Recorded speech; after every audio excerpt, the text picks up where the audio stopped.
بسم الله الرحمن الرحيم. الحمد لله رب العالمين، والصلاة والسلام الأتمان الأكملان على الصادق الأمين سيدنا محمد وعلى آله وصحبه وعلى من اهتدى بهديه وسار في طريقه بإحسان إلى يوم الدين.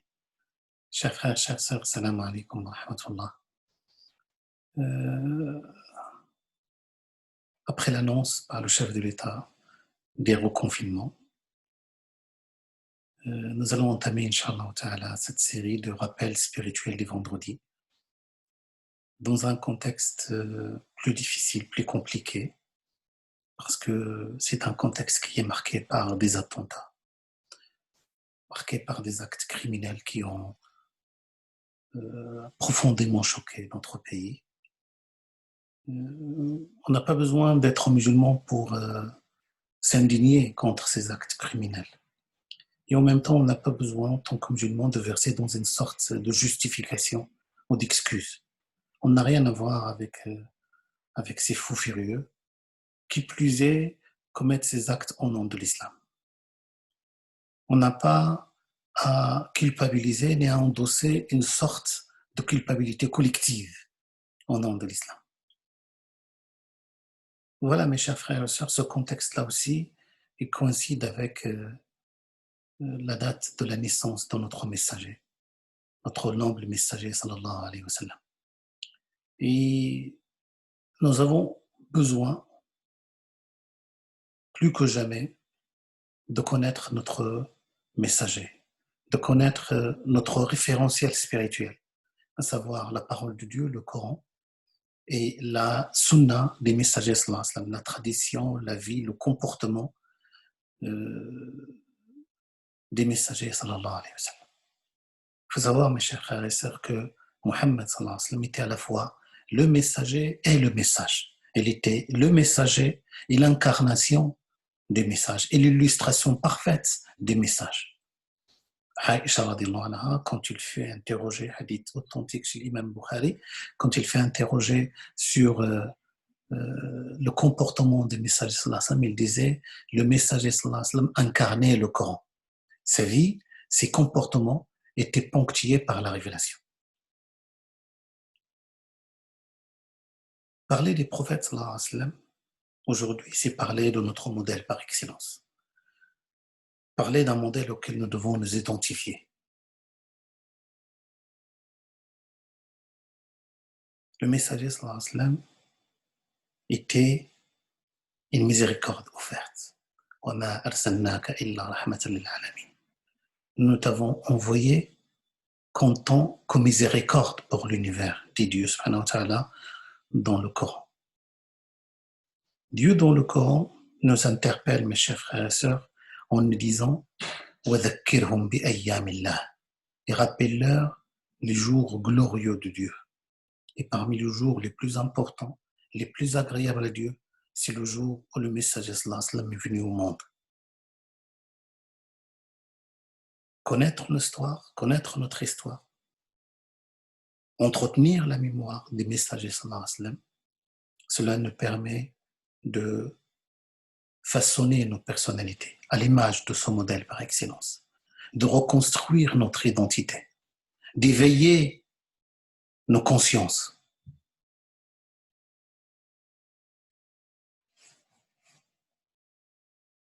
Le messager sallallahu alayhi wa sallam, dans le hadith rapporté par Imam Bukhari, disait « Je suis une miséricorde offerte. Innama ana rahmatul muhdat. » Miséricorde offerte par Dieu et illustrée parfaitement par son savoir-être, par son amour pour Dieu et pour les hommes.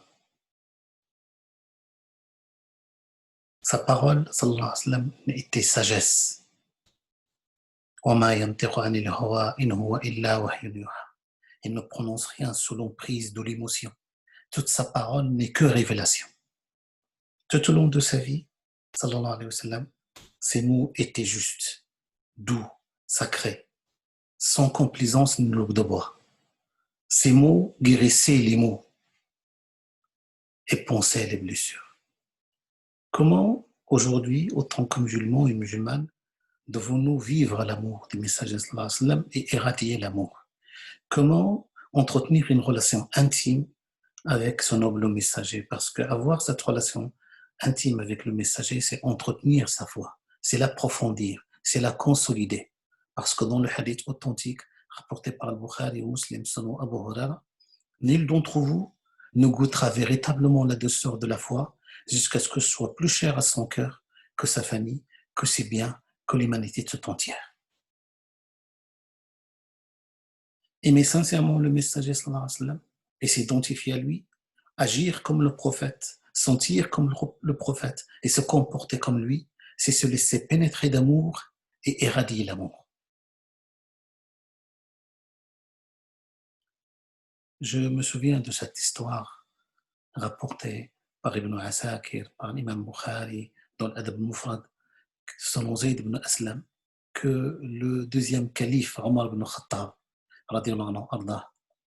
qui avait qui avait mis en place un système de veille pour veiller sur les habitants de Médine, sur la communauté.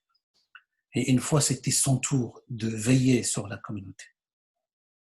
Et en regardant la lumière dans une maison, il s'est rapproché pour demander de leurs nouvelles, s'ils avaient besoin d'aide. Il entendit une femme âgée, qui répétait une poésie, Al-Rajas, et qui disait على المصطفى صلاة الأبرار صلى عليك الطيبون الأخيار. À l'élu, les vertueux ont dédié leurs prières. Les meilleurs moralement et spirituellement ont appelé les bénédictions sur toi, sur lui. قد كنت قواما بكى بالأسحار فيا ليت شعري والمنايا أطوار. Aux prières nocturnes, elle était assidue, présent à Dieu, en toute humilité. Ah, si je savais qu'après ma mort, qu'après le retour vers Dieu, est-ce que la demeure dernière me réunirait avec mon bien-aimé? Omar ibn Khattab, qui était un compagnon très très proche du messager sallallahu alayhi wa sallam, était parmi les personnes les plus proches, après Abu Bakr, du messager sallallahu alayhi wa sallam. Quand il a entendu ces belles paroles, cet amour profond, cet amour sincère pour le messager, il s'est évanoui.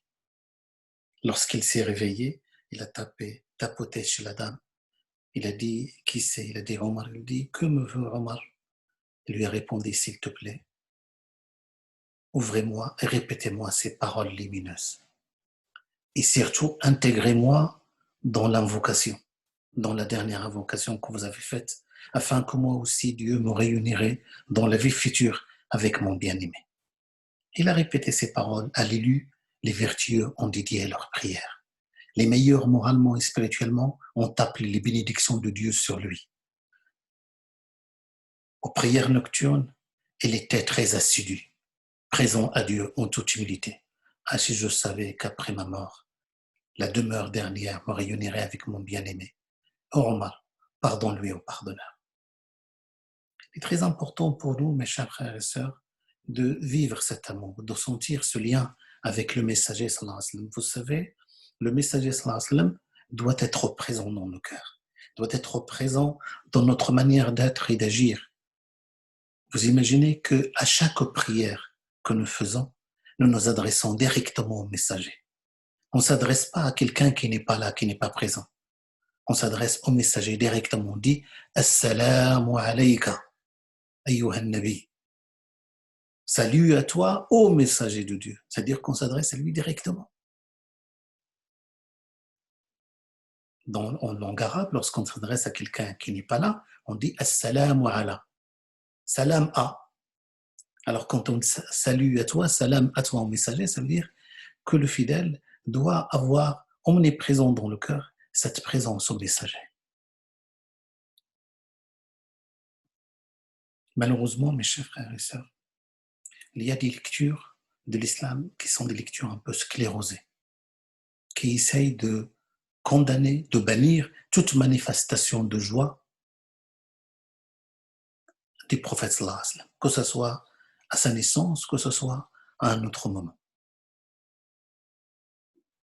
Traitons ceux qui parlent de la naissance des messagers sallallahu alayhi wa sallam ou ceux qui se réjouissent de ce moment qui leur rappelle le noble messager sallallahu alayhi wa sallam, de les bannir, de les condamner, voire même de les traiter d'innovation menant directement en enfer.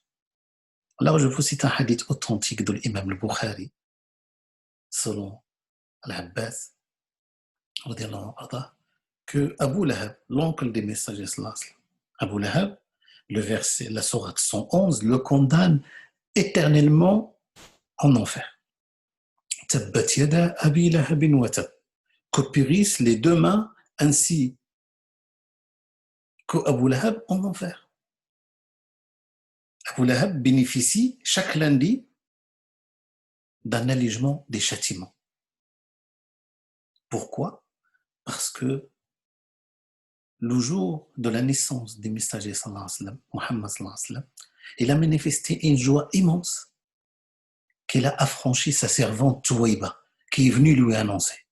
Lorsqu'il est venu lui annoncer la naissance de Muhammad sallallahu alayhi wa sallam, il a manifesté une joie immense. Grâce à cette joie, il bénéficie d'un allègement des supplices chaque lundi.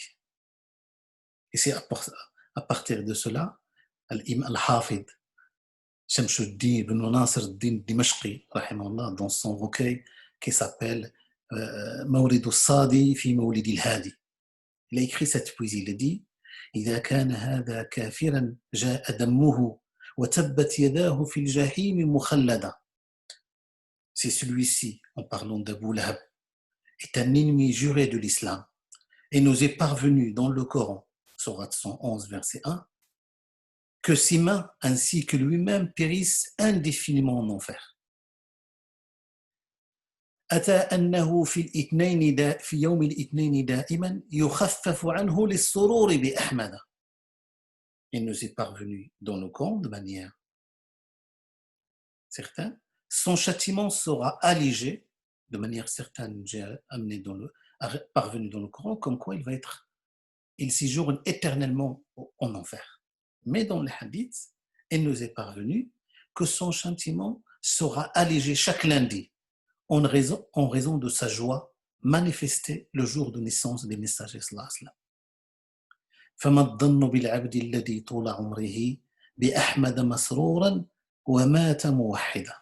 Que dire alors de l'adorateur, de l'adoratrice, qui sa vie durant s'est réjoui des messagers sallallahu alayhi wa sallam et a quitté ce monde mu par la foi. Mes chers frères et sœurs, sur l'enseignement des messagers sallallahu alayhi wa sallam, et à l'exemple de sa douceur et de sa miséricorde, il nous faut nous réformer et réformer la communauté musulmane en perte de repères aujourd'hui. Le prophète sallallahu alayhi wa sallam nous a légué un héritage spirituel considérable qui demande d'être et de témoigner, qui demande d'être, d'agir et de témoigner, qui demande de la patience et de la clémence, et ce qui implique une grande ouverture d'esprit et de cœur et une intelligence du cœur.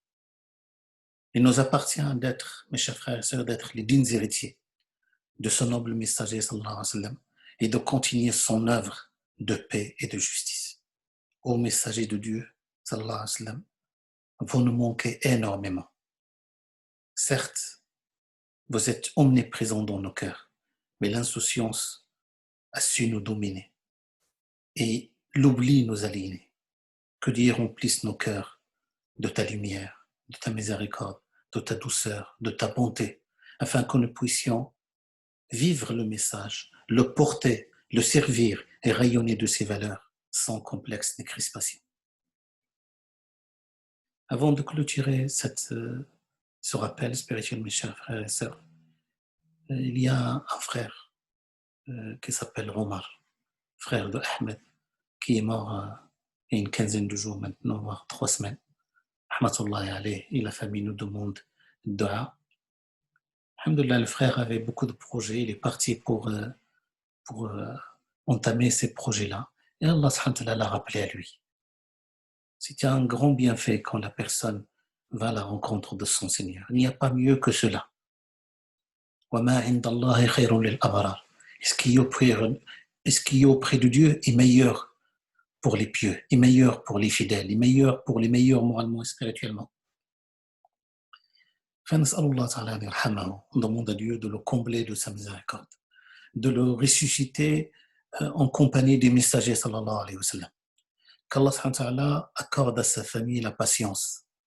Allah ta'ala yarhamahu, an yaghfira lahu, an yuwsi'a mudkhalahu, an yakrima nuzulahu, an yaj'ala kitabahu fi 'illiyin, wa an yahshurahu fi sunnati Muhammadin sallallahu alayhi wa sallam, wa an yufrigha 'ala ahlihi sabra.